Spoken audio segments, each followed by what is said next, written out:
जिस रोटी की तलाश में घर से निकले थे वो उनके बेजान शरीर के पास बिखरी पड़ी थी।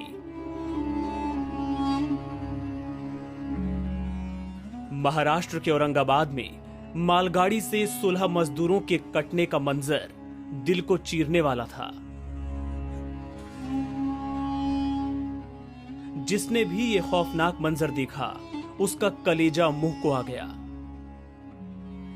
पटरियों पर मौत का सन्नाटा पसरा था। यहां वहां रोटियां, चप्पलें, कपड़े, सामान सब कुछ बिखरा पड़ा था। मालगाड़ी सब कुछ रौंदती हुई चली गई और पीछे छोड़ गई वो दर्द जो कोरोना काल से जूझ रहे देश को फिर रुला गया।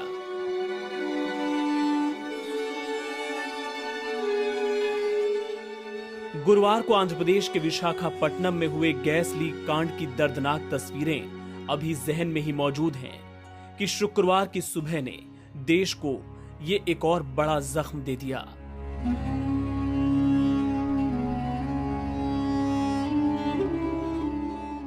लॉकडाउन में काम धंधा बंद होने की वजह से मध्य प्रदेश के रहने वाले ये मजदूर अपने घर जाने के लिए पैदल ही निकल पड़े थे। लगभग 40 से 45 किलोमीटर का सफर तय भी कर चुके थे। शरीर पर थकान हावी हो रही थी। रात भी काफी हो चली थी तो सोचा कि थोड़ा आराम कर लिया जाए, सुबह सफर को आगे बढ़ाएंगे। लेकिन वो सुबह इन मजदूरों के लिए कभी आई ही नहीं। थक कर चूर हुए मजदूर इतनी गहरी नींद में थे कि मालगाड़ी की आवाज तक नहीं सुन सके। दरअसल अगल बगल की घास फूस या जमीन पर लेटने के बजाय इन मजदूरों ने ट्रेन की पटरियों को ही बिस्तर बना लिया। सोचा कि लॉकडाउन में तो ट्रेनें चल ही नहीं रही तो ट्रैक पर कोई खतरा नहीं। बदकिस्मती से यही इन मजदूरों की सबसे बड़ी गलती साबित हुई। सुबह के इंतजार में सोए और फिर कभी उठे ही नहीं। सुबह करीब 5:15 बजे यहां से गुजरी एक मालगाड़ी सबको रौंदती हुई चली गई। रेलवे की ओर से बताया गया कि लोको पायलट की नजर ट्रैक पर सो रहे इन मजदूरों पर जरूर गई थी।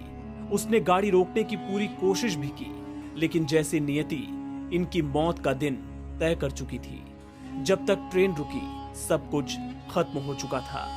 16 मजदूर मौत के आगोश में जा चुके थे। एक गंभीर रूप से घायल हुआ और पटरी से अलग हटकर सो रहे 4 लोगों की जान बच गई। लेकिन अपने साथियों की मौत से वो गहरे सदमे में चले गए हैं। लॉकडाउन के बाद देश के कई हिस्सों में ऐसे मामले सामने आए हैं जहां पैदल ही घर निकल गए मजदूरों के साथ कई हादसे हुए। किसी ने भूख प्यास की वजह से दम तोड़ दिया, किसी का शरीर थकान से जवाब दे गया तो कोई कोरोना की चपेट में आया। कोरोना काल की असली सजा तो देश का यही तबका भुगत रहा है। एनबीटी ऑनलाइन की रिपोर्ट।